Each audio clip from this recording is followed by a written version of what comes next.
Greetings and salutations, dreamers in Dreamland. Welcome to the latest edition of Listen to Me. Listen to Me, Volume 25. Today, I have something very special to go over with the DreameLand Boxing official heavyweight rankings. That's right, the DreameLand Boxing official Dream 15 at heavyweight. I'm doing 15 ranked heavyweight fighters because there are 5 sanctioning bodies. You have your 4 majors, your WBA, WBC, WBO, IBF. Then you have the IBO, whose rankings, believe it or not, are actually, in my opinion, the most accurate of all the sanctioning bodies. Then you have the Ring Magazine with their rankings. You have BoxRec.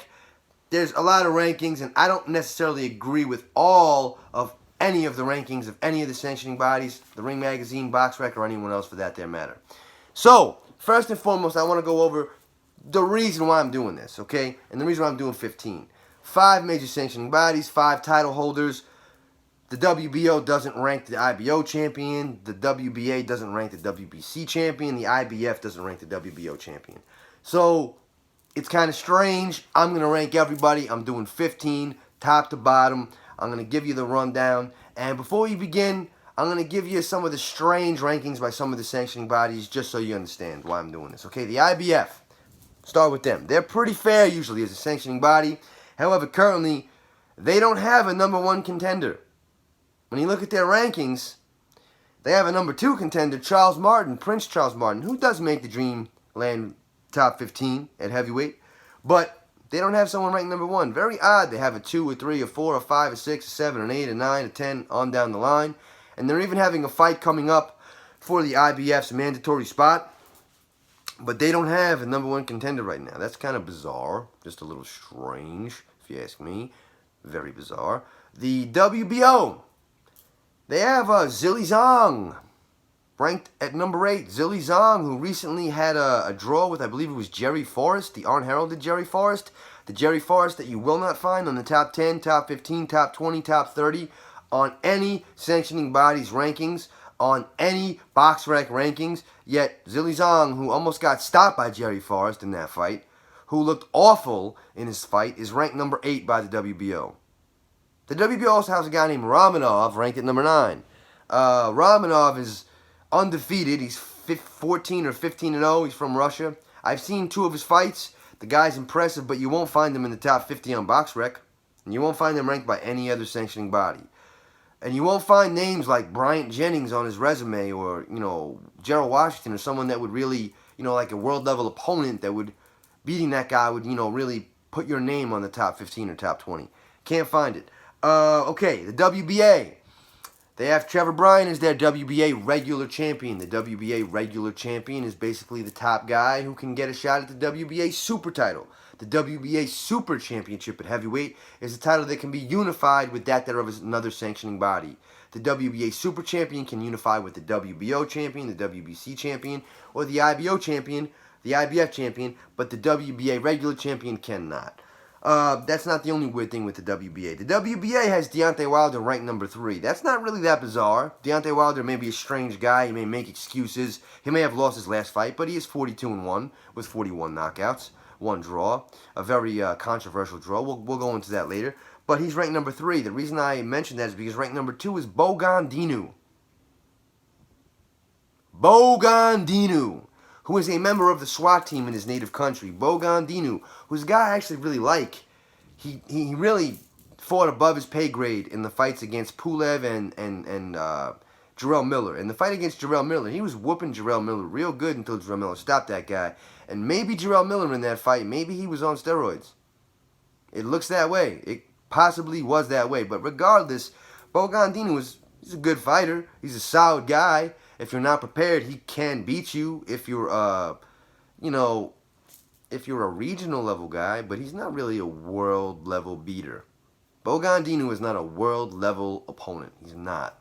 But yet he's going to be fighting in his next fight against Daniel Dubois, another guy coming off a loss to Joe Joyce. Daniel Dubois, who was in the DreameLand top 15, but since losing to Joe Joyce is gone from my top 15 rankings. But yet he's going to, Daniel Dubois is still ranked number 10 by the WBA, and Danny Dubois is going to be fighting against Bogan Dinu for the WBA interim title, and the winner of that fight, whether it's Danny Dubois or Bogan Dinu, they're going to be basically in a position where they can be a top contender and press the issue to get a shot at the WBA Heavyweight Championship of the World. Very strange. The WBC, they have Luis Ortiz ranked number 3. Luis Ortiz, who in his entire career of boxing has done nothing more than beat Brian Jennings years and years ago and lose to Deontay Wilder twice.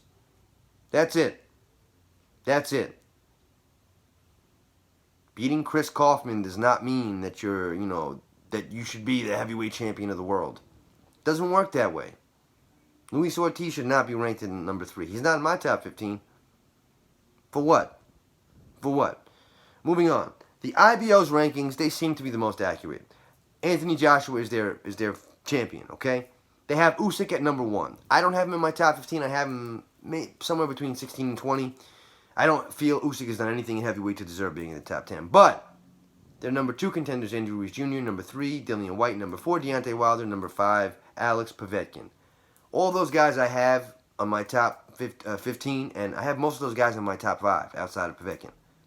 So those rankings are fairly accurate. Now that we've gone over the problems with everyone else's rankings and why I'm doing it, let's get to the DreameLand Boxing Top 15. From yours truly, everybody's favorite boxing shaman, the Dream himself. The DreameLand Boxing Top 15. And I'm going to start at the very top. We're not going to start at the bottom. We're going to start at the top. Number 1. The number 1 heavyweight in the world, according to yours truly. The number 1 heavyweight in the world, get ready for it,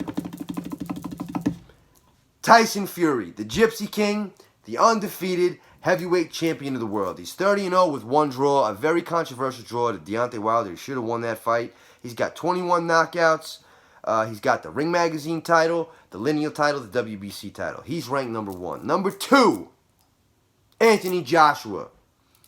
24-1, 22 knockouts, unified heavyweight champion of the world, WBA, WBO, IBO, IBF, champion of the world, Anthony Joshua. He's number 2. His only loss in his career was avenged. He lost. He got knocked out by Andy Ruiz Jr., beat him in the immediate rematch, and he made something like $90 million in the process. So, Anthony Joshua is number 2. Number 3. This is where there can be some disagreements. And I don't really care. In my opinion, it's clear-cut. Dillian Whyte. Dillian Whyte is the number 3 heavyweight in the world. He's ahead of Deontay Wilder. Why? Because he won his last fight. He's ahead of Deontay Wilder. Why? Because he doesn't make excuses. He's ahead of Deontay Wilder. Why? Because he's fought better opponents. Yes, he has. Dillian Whyte lost his 12th or 13th fight to Anthony Joshua. When Anthony Joshua and Dillian Whyte were both undefeated prospects at the UK level. Anthony Joshua won that fight and went on to become world heavyweight champion. Dillian Whyte lost that fight and went on to beat every top 10 heavyweight he could get his hands on. From Robert Helenius to Johan Duhaupas to Derek Chisora twice. He fought and beat Derek Chisora twice. The first fight was very close. Could have been a draw. I felt it might have been a draw. It was a split decision. Second fight, he took Derek Chisora to the deep waters and he hit him with an incredible left hook and put him to sleep. Dillian Whyte has beat Lucas Brown. Dillian Whyte beat David Allen. Dillian Whyte has beat every person he's been in the ring with other than Anthony Joshua. He lost to Alex Povetkin, who's been a top 10 heavyweight his entire heavyweight career for more than 10 years. Alex Povetkin's been a top 10 heavyweight. He got knocked out in the first fight, a fight he was winning every minute of. Got caught with a shot he didn't see, put to sleep. What does he do? Immediate rematch, beats Alex Povetkin from pillar to post. Beats that guy in one-sided fashion. Stops him in his tracks early. Incredible. Dillian Whyte, number 3. Number 4, we will go with Deontay Wilder. 42-1, 1 draw. The 1 draw should have been a loss. It's a draw with Tyson Fury, the top guy right now. And his 1 loss was also to Tyson Fury. He got stopped. He got knocked out in his loss. Now, Deontay Wilder is 41. He's got 41 knockouts. Impressive resume when it comes to his knockout percentage. Not such an impressive resume when it comes to the names on the resume. Part of the reason Deontay Wilder is only at the 4th position with such an incredible record. But don't get me wrong, his record has definitely got some names in it that are not quite the most heralded opponents. Nonetheless, the guy was a champion for a number of years, and he only has one loss. Had he not made excuses, had he not, been inactive over the past, 15 months now, or 14 months, since his loss to Tyson Fury, he's been inactive. Had he not been doing nothing but making excuses in this time, he might be ranked higher. But he has done nothing over the past year. Nothing. Moving on, number 5. Andy Ruiz Jr., the destroyer, Andy Ruiz Jr., 33-2, 22 knockouts. Andy Ruiz Jr. has never been knocked out. His first loss was to Joe Parker for the vacant WBO title. That was down there in Australia. And Joe Parker is from New Zealand. And if you don't know this, you need a geography lesson, I'll help you out. New Zealand is part of the continent of Australia. So home field advantage in that fight was in the favor of Joe Parker. Many people will tell you that watched that fight, they felt that Andy Ruiz did not lose, that he did enough to win, in fact. One of the judges called it a draw. The other two gave it to Joe with his home field advantage. If that fight took place in Southern California, I don't feel Joe Parker would have been the WBO champion of the world. Nonetheless, Andy Ruiz lost that fight. He went on from that fight. He won a bunch of fights. He went on from that fight and he beat Anthony Joshua. He knocked him out in Madison Square Garden in a legendary fight. One of the most legendary boxing heavyweight upsets in the history of the heavyweight division in the world's most famous arena, Madison Square Garden, right here in Manhattan, New York City, New York. And, Andy Ruiz, number 5. Number 6, Joe Parker. Look, I'm not a Joe Parker fan. I call him Sleepy Joe, but his resume speaks for itself. He's 28-2 with 21 knockouts. Never been knocked out himself. His only 2 losses were going the distance with Anthony Joshua. He was the first person to go the distance with Anthony Joshua. He did so in losing fashion, but he gave Anthony Joshua some fits. He did. It was not an easy night for Joshua. Joshua won. He did it. It wasn't in doubt that Joshua was winning that fight, but it was not an easy night for Anthony Joshua at all. Joe Parker also fought Dillian Whyte, and Dillian Whyte bounced him off the canvas. Again, Dillian Whyte, anyone in the top 10, Dillian Whyte was never shying away from. He didn't shy away from Joe Parker. Bounced that guy off the canvas, and he beat him in a good fight, but he beat him by points at distance. But Joe Parker, 28-2, 21 knockouts, and he's rebounded from his loss to Dillian Whyte, beat a couple of decent opponents, and he's about to have a big fight on May 1st with Derek Chisora. And the winner of that fight, I believe the winner of that fight is, I don't know if they're WBO mandatory, but the winner of that fight, nonetheless, is moving up the rankings, period. But that's a big fight coming up for Joe Parker.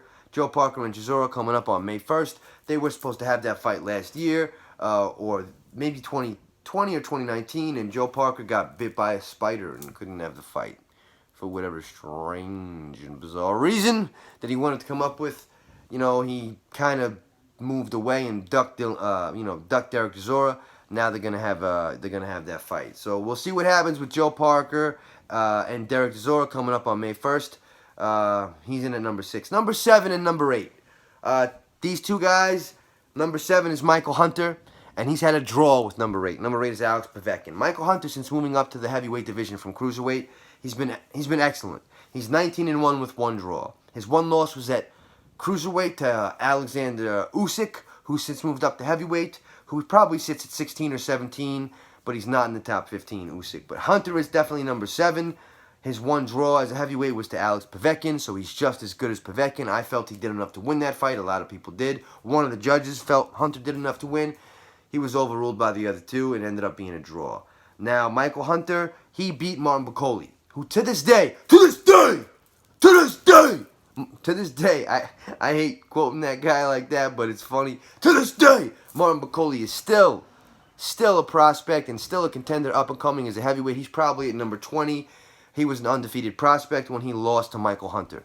Martin Bakole to this day is still a very good heavyweight, and I have a feeling that he eventually will challenge for a world title and can be a world title challenger. I don't know if he has what it takes to be champion, but he's won every single fight since losing to Hunter, and he looks to continue his winning ways. Number 8, I've already said his name, Alex Povetkin. He's 36-3 with 2 losses by knockout and 1 draw. His 2 knockout losses, he got knocked out by AJ in 2018. He got stopped by AJ, and he got stopped by Dillian Whyte in his last fight. 2 fights ago, he knocked out Dillian Whyte, who at the time was the #1 contender and was the #1 contender for the WBC title for over 1,000 days, and really was, in a lot of ways, like an uncrowned champion. And Povetkin beat that guy. He lost the rematch. He got stopped, by Whyte in the rematch. But Povetkin's resume is excellent. He went the distance with Vlad Klitschko. He went the distance. He's got 3 losses. He lost by decision to Vlad. He lost to AJ by knockout and Whyte by knockout. But Povetkin's a guy who's a tough night out for anyone. He's still a top 10 heavyweight to this day. We'll see going forward if he still has what it takes. Now, number 9. I actually feel number 9 might be able to beat number 8, but it's not proven yet. But number 9 is Joyce. Joyce is 12-0, 11 knockouts. In his last fight, he stopped Daniel Dubois, who at the time, I had Daniel Dubois at number 9 on my top 15 heavyweights before he lost to Joyce. Daniel Dubois was another undefeated prospect. Joyce and Dubois fought. Dubois punched him in the eye.